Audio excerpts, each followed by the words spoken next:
मेरे तुम्हारे बीच एक दीवार है जो बहुत ऊंची है। तुम जिस रास्ते पे चल रहे हो वो तुमको कभी सत्ता नहीं दिलाएगा। सरकार की जवाबदेही होती है। सरकार की यह अहंकारी नीति है कि वो देश को एक दो दिन पहले बताएंगे कि विशेष एजेंडा क्या है। जानते हो पीएम बनने के लिए कितने पापड़ बेलने पड़ते हैं, कितना झूठ बोलना पड़ता है। बोलोगे तुम इतना झूठ? पीएम बनने के लिए कितने पापड़ बेलने पड़ते हैं, कितना झूठ बोलना पड़ता है। बोलोगे तुम इतना झूठ? हमारी पुरानी जमीन है ये।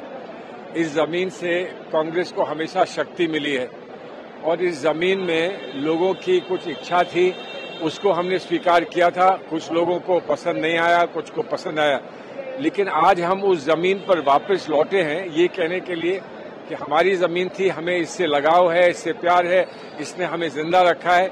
उस जमीन को वापस आकर हम अपना पूरा नमस्कार करते हैं और उम्मीद करते हैं कि हम उस जमीन से फिर से शक्ति प्राप्त करेंगे। I think inevitably one of the key topics is going to be current political developments in the country and the actual election prospects. And certainly those who have been representing us in the India Alliance meetings may want to brief the committee about what's happening there. I think they will be very much forward-looking focus. I'm looking forward to a discussion on what lies ahead. We hope that the elections are in the usual time, which is 6 to 9 months away. But it's also possible that the government might advance the elections, as we've been hearing, and we need to be prepared sooner rather than later. Congress working committee, नव गठित Congress working committee की पहली meeting हो रही है और नव गठित कांग्रेस कमेटी की पहली मीटिंग तेलंगाना के अंदर हो रही है। इसका अपने आप में एक बहुत बड़ा महत्व है और कांग्रेस पार्टी तेलंगाना को महत्व दे रही है। तेलंगाना में भी कांग्रेस पार्टी को लोग याद वापस कर रहे हैं। तेलंगाना के अंदर लोग वापस कांग्रेस पार्टी को चाहते हैं और मुझे बड़ी खुशी है कि कांग्रेस वर्किंग कमेटी दिल्ली से बाहर निकल करके, और वो भी सबसे पहली मीटिंग कांग्रेस वर्किंग कमेटी की, जो नवगठित कांग्रेस वर्किंग कमेटी है, उसकी मीटिंग तेलंगाना में हो रही है। ये अपने आप में ऐतिहासिक क्षण है। देखिए, आज पूरे देश में एक ही मैसेज है कि जिस तरह की सरकारें चल रही हैं, कोई लूटपाट की सरकार चल रही है, कोई झूठ की सरकार चल रही है और देश को तोड़ने का काम किया जा रहा है।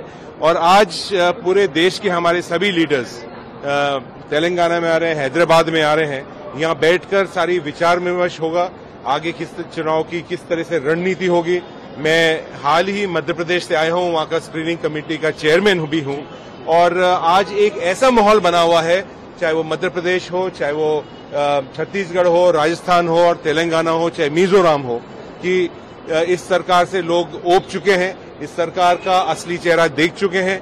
एक बहुत बड़ा बदलाव चाहिए और उस बदलाव की आज जो पहली बैठक है जहां से शुरुआत होने वाली है, वो तेलंगाना और हैदराबाद से शुरुआत होने वाली है।